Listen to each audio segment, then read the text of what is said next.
জি, আসসালামু আলাইকুম এবং শুভ অপরাহ্ন। আমি ভোলার সদরে উপস্থিত সকল ইলেকট্রনিক এবং প্রিন্ট মিডিয়ার সাংবাদিক ভাইদেরকে এবং এখানে উপস্থিত ডিসি মহোদয়, এসপি মহোদয় এবং অন্যান্য বাহিনীর যারা কর্মকর্তা এবং কর্মচারীবৃন্দ আছেন সবাইকে আমি সালাম জানিয়ে শুধুমাত্র দু একটা কথা বলতে চাই যে আমি বাংলাদেশ কোস্টগার্ডের মহাপরিচালক। আমি এখানে আসছি আমাদের আসন্ন যে ত্রয়োদশ জাতীয় সংসদ নির্বাচন এবং গণভোট 2026 যেটা অনুষ্ঠিত হতে যাচ্ছে, এটার প্রেক্ষিতে আমরা যে ডেপ্লয়মেন্ট করেছি সেটার পরিস্থিতি, এখানকার আইনশৃঙ্খলা পরিস্থিতি এবং মানে প্রস্তুতিকালীন সময়ে যে সমস্ত বিষয় আসা আছে সেগুলোকে একটু দেখার জন্য যে সমন্বয় যেটা আছে সেটার পরিস্থিতিটা একটু বিচার। বাংলাদেশ উপকূলবর্তী এলাকা, নদী তীরবর্তী এলাকা, উচ্চাঞ্চল এই সমস্ত জায়গাতেই ডিউটি করে থাকে। সো ভোলাতে আমাদের জন্য আসলে এই নির্বাচনের দায়িত্বটা কোনো নতুন কিছু নয়। আমরা মোটামুটি জাস্ট একটু হয়তো যে জায়গাতে থাকি সেই জায়গা থেকে একটু সরে গিয়ে ল্যান্ড বর্ডার আমাদের করতে হচ্ছে। এবং আমরা ভোলা জেলায় বাংলাদেশ নৌবাহিনী, বাংলাদেশ কোস্টগার্ড, বাংলাদেশ পুলিশ এবং আনসার এবং কিছু কিছু জায়গায় বিজিবিও আছে আমি জানি, মিলে আমার কাছে মনে হচ্ছে আমরা যথেষ্ট পরিমাণে ফোর্স নিয়ে আমরা ডেপ্লয়েড হয়েছি এবং আমরা নিজেদের মাঝে যে কোঅর্ডিনেশন এবং যে অন্যান্য কোঅপারেশন মেকানিজম যেটা সেট করেছি, তাতে আমার দৃঢ় বিশ্বাস যে যেভাবে আমরা এখন প্রস্তুতি গ্রহণ করছি, যেভাবে আমরা ডেমনস্ট্রেশন প্র্যাকটিস করছি এবং বিভিন্ন ধরনের পরিস্থিতি চিন্তা ভাবনা করে নিয়ে আমরা সেই পরিস্থিতিকে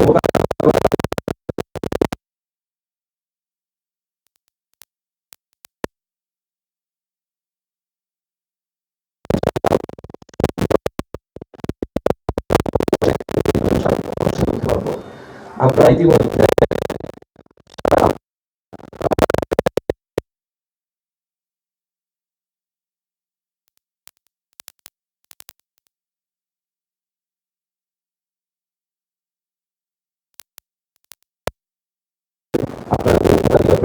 যেতে পারবেন এবং যদি কারো কোনো ধরনের দুষ্কৃতিকারী বা গোলযোগ সৃষ্টির জন্য কোনো ধরনের কোনো লোক এখানে থেকেও থাকে, তো এটাও আমরা বের করে নিয়ে আসার চেষ্টা করছি যাতে তারা কোনোভাবে কোনো ধরনের গোলযোগ বা ভোটকে নষ্ট করার জন্য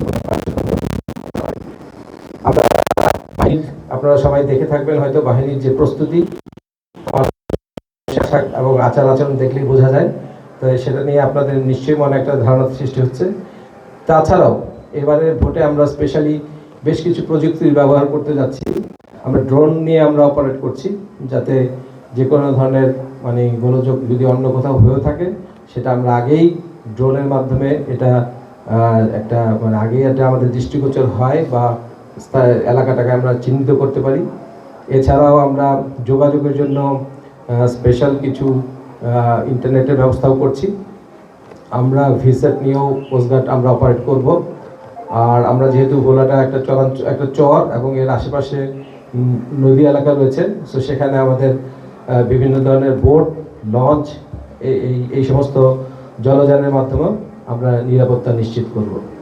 এছাড়া এবারের ভোটে একটা অত্যন্ত ভালো দিক যেটা হলো যে সরকার থেকে সুরক্ষা একটা অ্যাপ দেওয়া হয়েছে। এই অ্যাপের মাধ্যমে আমরা যে কোনো ধরনের গোলযোগ যে কোনো জায়গায় যদি হয়ে যায় ইলেকশনের দিন, সেটা মানে মানে ইনস্ট্যান্টলি এটা ওই এলাকা থেকে ওই কেন্দ্র থেকে ঊর্ধ্বতন কর্তৃপক্ষের কাছে মেসেজ চলে যাবে এবং সেখান থেকে আমরা রেসপন্ড করার জন্য আমরা প্রয়োজনীয় বাহিনী প্রেরণ করতে পারবো যাতে সেই গোলযোগটাকে আমরা সাথে সাথে দক্ষতার সাথে এবং যথাযথভাবে এটাকে দমন করতে পারি। তো এই ছিল মোটামুটি আমার মানে বক্তব্য আপনাদের জন্য। আপনাদের যদি কোনো প্রশ্ন থাকে আপনারা করতে পারেন, আমি আমার যথাসাধ্য